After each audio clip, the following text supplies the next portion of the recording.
ketika bicara tentang peristiwa Yesus masuk ke Yerusalem dielu-elukan, waktu dia masuk ke Yerusalem itu harus dikaitkan ya dengan tujuan dari kedatangan Tuhan. Kita tahu bahwa peristiwa Yesus masuk ke Yerusalem itu dicatat oleh 4 Injil. Matius, Markus, Lukas, dan Yohanes. Ini peristiwa yang penting sekali. Nah, kematian dan kebangkitan Yesus Kristus merupakan 2 faktor utama yang membukakan pintu keselamatan. Saudara, jadi ketika kita sama-sama masuk melihat peristiwa-peristiwa mengenai penderitaan Yesus selama di minggu terakhir menuju kepada salib, menuju kepada kematian dan peristiwa kebangkitan. Ini adalah peristiwa yang sangat penting. Nah, saya mengajak kita bersama-sama menyadari bahwa tujuan Yesus datang ke dunia itu tercatat jelas di Matius pasal 20 ayat 28. Peristiwa itu sama seperti anak manusia datang bukan untuk dilayani, melainkan untuk melayani. Ini satu kalimat yang sangat penting. Saya ulangi. Sama seperti anak manusia datang bukan untuk dilayani, melainkan untuk melayani dan untuk memberikan nyawanya menjadi tebusan bagi banyak orang. Ayat ini kita mengerti tujuan kedatangan Yesus ke dunia. Dari ayat ini kita sangat memahami inilah tujuan Yesus. Mengapa dia dengan terbuka, dengan jelas waktu masuk ke Yerusalem tanpa ditutup-tutupi, dia menyatakan dirinya menggenapi firman Tuhan yang tertulis. Nah, saudaraku yang terkasih dalam Tuhan, karena itu begitu pentingnya peristiwa kematian dan kebangkitan Yesus, karena itu menyangkut keselamatan kita, dan kita sudah memahami tujuan kedatangan Yesus di Matius pasal 20 ayat 28, maka di minggu ini, di hari pertama, ya, minggu hari pertama, hari Senin, persis lagi tanggal 1 Maret, saya doa sama Tuhan, saya tanya, Tuhan, apa yang harus saya ajarkan selama minggu-minggu ini kepada kita, sampai menuju kepada Jumat Agung dan kebangkitan Yesus. Saudara, saya melihat bahwa saya harus ajarkan peristiwa-peristiwa besar yang terjadi memasuki minggu penderitaan. Saudara, kenapa disebut minggu penderitaan? Karena sebenarnya penderitaan Yesus sudah dimulai ketika kita melihat Yesus masuk ke Yerusalem. Saudaraku yang terkasih dalam Tuhan, 4 penulis Injil semuanya sama-sama bicara tentang Yesus dieluk-elukan saat memasuki kota Yerusalem dengan mengendarai keledai. Saudara pasti tahu hal itu. Saudaraku yang terkasih dalam Tuhan, saya bacakan ya, hanya saya bacakan 6 ayat saja. Saudara simak dengan baik-baik. Saya bacakan 6 ayat untuk kita ya. Matius pasal 21 ayat 1 sampai 6. Yesus dieluk-elukan di Yerusalem. Ketika Yesus dan murid-muridnya telah dekat Yerusalem dan tiba di Betfage yang terletak di Bukit Zaitun, Yesus menyuruh 2 orang muridnya dengan pesan, pergilah ke kampung yang di depanmu itu, dan di situ kamu akan segera menemukan seekor keledai betina tertambat dan anaknya ada di dekatnya. Lepaskanlah keledai itu, bawalah keduanya kepadaku. Dan jikalau ada orang menegur kamu, katakan Tuhan memerlukannya, ia akan segera mengembalikannya. Hal itu terjadi supaya genaplah firman yang disampaikan oleh Nabi. Katakanlah kepada putri Sion, lihat rajamu datang kepadamu, ia lemah lembut dan mengendarai seekor keledai beban yang mudah. Maka pergilah murid-murid itu dan berbuat seperti yang ditugaskan Yesus kepada mereka. Saudara yang terkasih dalam Tuhan, hari ini khususnya saya hanya membawa kita melihat latar belakang dari Matius pasal 21 ini. Karena seluruh Injil ada menyampaikan tentang peristiwa Yesus masuk ke Yerusalem. Jadi saya akan mengajak kita melihat yang peristiwa di Matius. Nah, saudara yang terkasih dalam Tuhan, setiap kitab berbeda-beda dalam peristiwa satu minggu waktu Yesus ada di Yerusalem menuju kepada penderitaan. Dan masing-masing memiliki cerita susunan yang berbeda. Ini saya tampilkan yang cerita Markus. Kalau susunan cerita Matius berbeda lagi dengan yang ini. Tetapi hebatnya semua Injil memulai dengan satu peristiwa yang sama. Yesus masuk ke Yerusalem. Yesus dielu-elukan ketika masuk ke Yerusalem. Nah, ini yang penting. Ini yang unik dan ini yang mengejutkan. Jadi saya akan membongkar latar belakang apa makna ketika Yesus masuk ke Yerusalem. Kalau Markus, susunan ceritanya begini. Yesus masuk ke Yerusalem, lalu Yesus mengutuk pohon ara, Yesus mengusir orang yang telah berdagang ya di bait Allah. Yesus menyampaikan mengenai iman yang berkuasa, doa yang berhasil, berhubungan dengan pohon ara yang Yesus kutuk, yang kering itu. Dan jawaban Yesus kepada mereka yang mempertanyakan kuasa Yesus. Tetapi urutan ini berbeda ketika di Lukas, berbeda ketika di Yohanes, berbeda ketika di Matius. Namun ada satu yang sama semuanya, yaitu ketika Yesus mengendarai seekor keledai, Yesus masuk ke Yerusalem, dielu-elukan Yerusalem. Itu semua sama. Nah, Injil mana yang kita pakai? Saya akan fokus memakai Injil Matius, mengajak kita dalam minggu-minggu ini. Nah, saudaraku yang terkasih dalam Tuhan, mari kita lihat, waktu Yesus masuk ke Yerusalem, ada sesuatu yang luar biasa. Saya lihat di sana. Itu apa? Dua, eksternal dan internal, yaitu teladan Yesus menghadapi akhir hidup. Kita mulai dari sini. Saudara perhatikan. Setiap pemimpin di dunia, kita bisa menemukan dari buku-buku sejarah bagaimana mereka menghadapi akhir hidup. Kalau kita lihat Hitler yang membunuh banyak orang, dengan begitu berani dan sadis, akhirnya membunuh diri. Kalau kita lihat Stalin, kita lihat pemimpin-pemimpin dunia besar, ada yang begitu diktator membunuh orang lain, akhirnya mereka dibunuh. Saudara, dan sebelum dibunuh, bagaimana menghadapi akhir hidup dalam keputusan membunuh diri maupun dibunuh. Ada sikap-sikap yang beraneka ragam. Tetapi Yesus menjadi sebuah contoh teladan ketika menghadapi akhir hidup. Ada orang yang menghadapi akhir hidup dalam ketakutan, di dalam kegentaran, kepanikan. Ada orang menghadapi akhir hidup dalam kegelisahan dan kecemasan. Sekalipun itu pemimpin-pemimpin yang dilihat secara publik itu hebat dan luar biasa.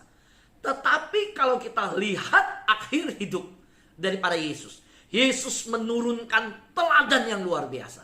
Saya menganjurkan kita setelah hari ini mendengarkan firman Tuhan, boleh coba mempelajari bagaimana sikap Yesus mengendarai keledai muda masuk ke Yerusalem. Oh saudara, itu menjadi satu question mark. Itu satu pertanyaan. Kenapa Yesus kali itu dengan begitu terbuka, dilihat umum semua orang, masuk ke Yerusalem, diulu-ulukan semua orang. Orang menghamparkan pakaian. Orang berteriak, Hosana, Hosana. Kenapa Yesus mengizinkan sebuah perayaan yang terbuka menyambut dirinya?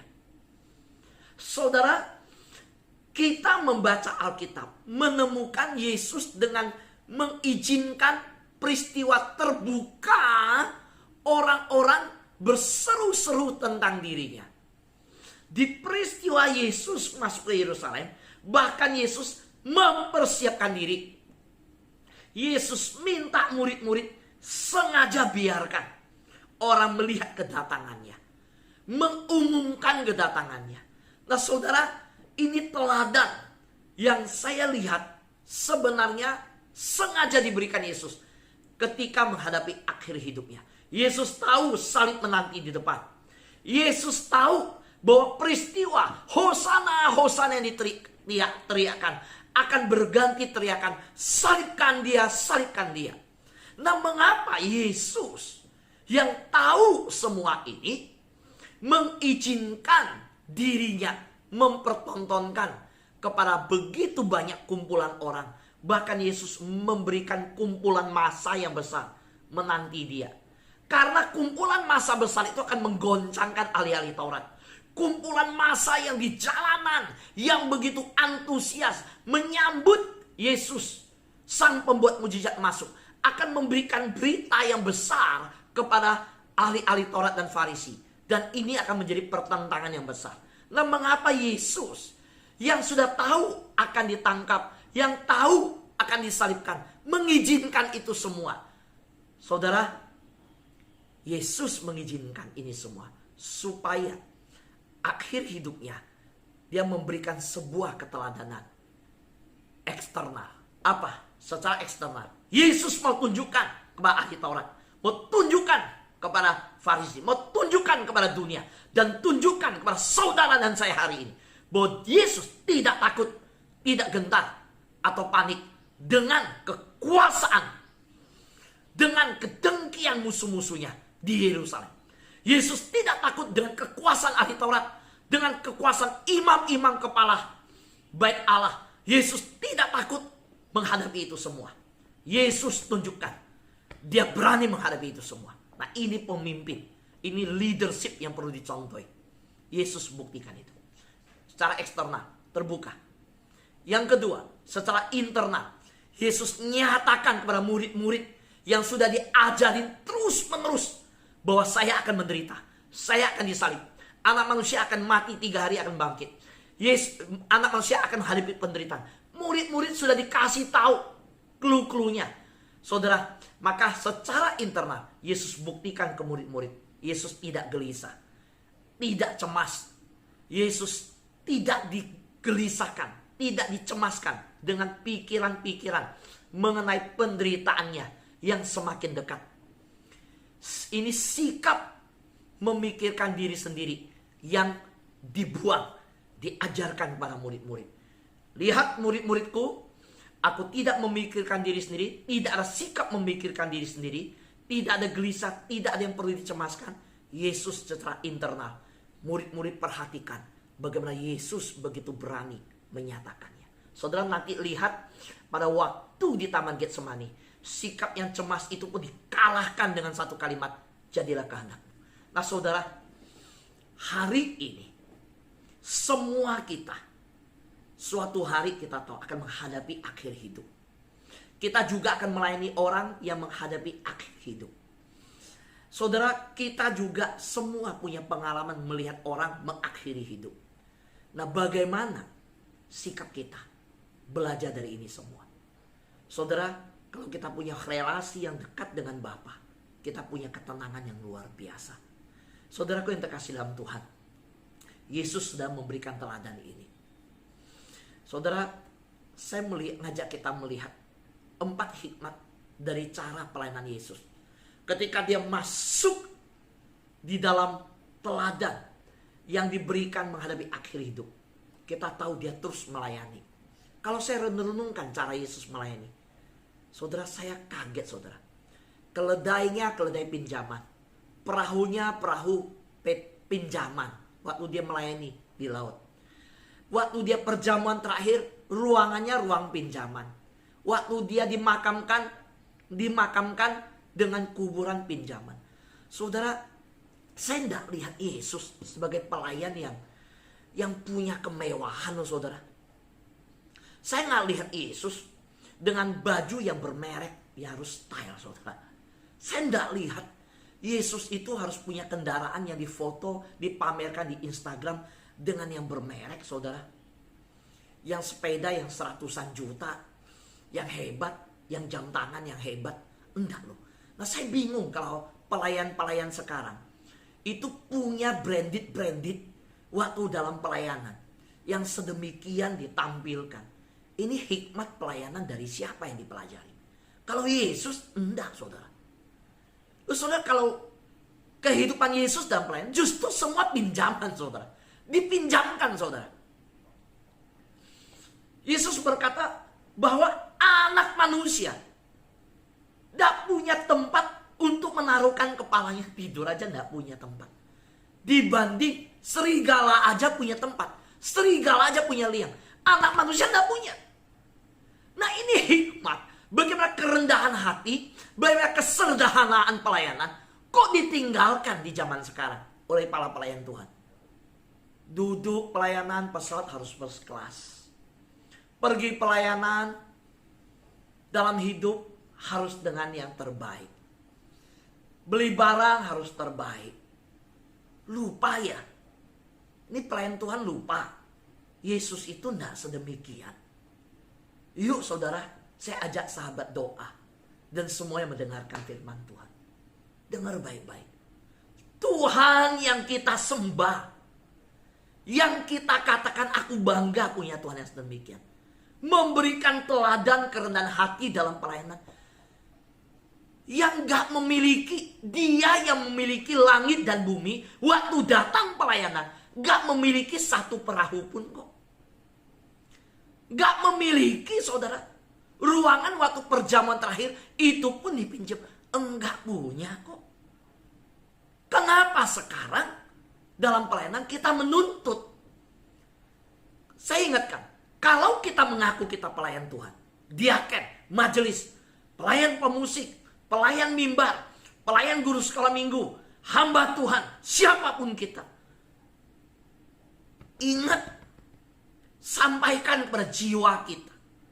Bangunkan hidup kita. Ingat, Yesus yang datang, yang dilayani oleh para malaikat, yang disembah di surga sana, yang memiliki segala kekuasaan, kemuliaan, kejayaan, waktu turun ke dalam dunia. Gak punya tuh. Gak memiliki sesuatu yang namanya menunjang pelayanannya, masih pinjaman. Kalau hari ini para pelayan Tuhan, dia akan majelis, mau minta dilayani, mau minta sesuatu fasilitas, baru bisa melayani. Maaf, saya bilang kamu bukan pelayan. Kamu mau dilayani. So hari ini saya pelayanan, saya tidak minta untuk fasilitas. Saudara, saya ajak kita masuk dalam doa fajar. Kita bersama-sama semua lakukan ini. Saya percaya semua kita sudah menunjukkan diri, teladan yang baik. Semua kita dari berbagai latar belakang, kita nggak ingin apapun. Kita cuma pingin unity, bersatu, pingin melayani Tuhan. Nah mari kita belajar dari hikmat Tuhan. Jangan menuntut fasilitas baru mau melayani. Jangan mau minta dilayani baru mau melayani. Jangan minta orang mendoakan baru mau mendoakan. Mau didoakan? Mau didoakan? So kalau orang yang didoakan, itu udah nggak bisa doa. Saya nggak mau saudara. Saya lebih memilih mendoakan. Amin saudara. Yuk kita pilih mendoakan. Sopo yang terkasih dalam Tuhan, apa yang terjadi pada Yesus Kristus dalam pelayanannya, saya memberi kita latar belakang lihat. Waktu Yesus masuk dielulukan di Yerusalem, itu Yesus benar-benar menggenapi Zakaria pasal 9 ayat 9. Ini satu sikap hidup yang dalam seluruh rangkaian peristiwa Yesus, ayat-ayat yang menyatakan dirinya, tidak satupun yang meleset Yesus genapi. Yesus penuhi semua kata firman Tuhan tentang dirinya. Nah Yesus memberikan contoh bahwa hidupnya berdasarkan firman. Yesus memberikan teladan bagaimana setiap firman itu tidak terlewatkan dari sikapnya mengikuti setiap kehendak dari firman. Dan nubuatan-nubuatan itu digenapi.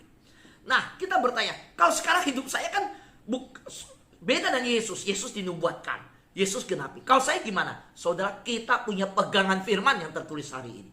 Saudara, maka kita wajib hidup menjadi pelaku firman. Jalani apa yang firman Tuhan katakan. Saudara, lihat. Bersorak-soraklah dengan nyaring, hai putri Sion. Bersorak-soraklah, hai putri Yerusalem. Lihat, rajamu datang kepadamu. Dia adil dan jaya. Dia lemah lembut, dan mengendarai seekor keledai. Seekor keledai beban yang mudah. Ini nubuatan. Dan Yesus ketika masuk memakai seekor keledai muda, ya, keledai beban yang muda, itu menggenapi apa yang dinyatakan dalam dirinya. Nah, sekarang kita lihat bagaimana Yesus ketika menggenapi semua. Nah, saudara, ada dua kesalahan terhadap tindakan Yesus yang disalahpahami oleh anak-anak Tuhan. Perhatikan, waktu Yesus menggenapi itu, semua yang tahu firman cuma tahu di situ. Hati-hati, cuma tahu di situ. Mereka tahu di Zakaria. Oh iya, bahwa Mesias akan datang. Ada peristiwa di mana putri-putri Sion bersorak-sorai. Maka saudara jangan heran ya, waktu Yesus masuk, mereka bersorak-sorai. Para penyambut Yesus itu mengerti ayat ini. Mereka berteriak, mereka berkata Hosana, Hosana. Mereka menghambarkan. Mereka tahu bahwa yang masuk sedemikian itu raja. Saudara, tapi konsep raja mereka adalah raja dunia. Raja fisikal. Raja yang bicara materi. Raja yang membebaskan mereka dari perbudakan Romawi. Raja yang datang nantinya punya tentara, membentuk nation, membentuk negara, membebaskan Israel, membangun kerajaan dunia.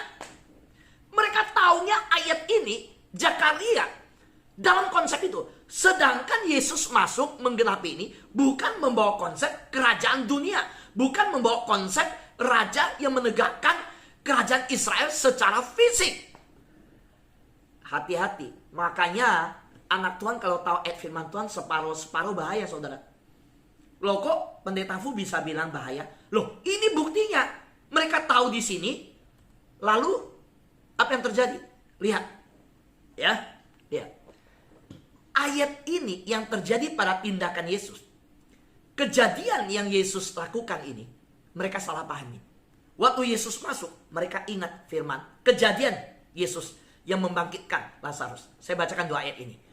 Lukas pasal 19 ayat 37. Ketika Yesus dekat Yerusalem, di tempat jalan menurun dari Bukit Zaitun, mulailah semua murid yang mengiringi Yesus bergembira dan memuji Allah dengan suara nyaring. Oleh apa? Perhatikan. Karena segala mujizat yang telah mereka lihat. Oleh karena segala mujizat yang mereka telah lihat. Jadi, dimulai dari orang internal, murid-murid yang ikut Yesus. Itu pun gak ngerti. Waktu Yesus suruh pakai keledai, biarkan Yesus masuk, menggenapi Zakaria tadi. Nah saudara, mereka sebelumnya bersuka cita. Segala mujizat yang pernah mereka lihat. Nah kalau mujizat sedemikian bisa dibuat, lalu Yesus mau menggenapi Zakaria, berarti Yesus mau jadi raja nih. Nah, ini bahayanya. Mujizat dilakukan, ini pasti Mesias. Saudara, murid sendiri salah paham, mengkaitkan waktu Yesus naik keledai menggenapi Zakaria, lalu mengingat mujizat yang terjadi, maka mereka bersikap sukacita, bersorak-sorai. Sorak-sorai karena apa? Mujizat. Mereka bukan sorak-sorai karena Yesus akan mati bahwa menebus dosa manusia. Yang kedua, Yohanes pasal 12 ayat 9. Sejumlah besar orang Yahudi mendengar bahwa Yesus ada di sana. Dan mereka datang bukan hanya karena Yesus. Lihat, bukan hanya karena Yesus. Melainkan juga karena melihat Lazarus yang telah dibangkitkan Yesus dari antara orang mati. Mau lihat mujizat. Mau lihat orang mati 4 hari badannya masih utuh, bisa bicara, heran. Itu puncak mujizat Yesus yang luar biasa bagi orang Yahudi. Maka dua peristiwa ini, ketika Yesus masuk ke Yerusalem dengan keledai muda, mereka tahu ini Mesias. Ini raja yang akan datang. Ini mau jadi raja. Mereka siap jadikan Yesus raja. Mereka berteriak ulu-ulukan. Nah saudara, ini dua kesalahan terhadap tindakan Yesus. Ya, dua kesalahan memahami dua tindakan Yesus ini, lalu menafsirkan, wah ini raja. Nah saudara, hati-hati. Kesalahan memahami kedatangan Yesus itu, akhirnya mereka hanya berpusat pada yang eksternal, dimensi materi, tetapi bukan dimensi rohani yang internal. Saudara, memahami kedatangan Yesus harus dipahami dari internal. Tindakan Yesus masuk ke Yerusalem ada maksud rohani, bukan maksud materi duniawi. Saudara, saya akan lanjutkan mengajak kita memahami bagaimana murid-murid gagal memahami misi Yesus dan gagal merespon tindakan Yesus. Saya akan besok lanjutkan bagaimana memahami kedatangan kerajaan Allah dari sisi dimensi rohani, bukan duniawi. Amin. Tuhan berkati.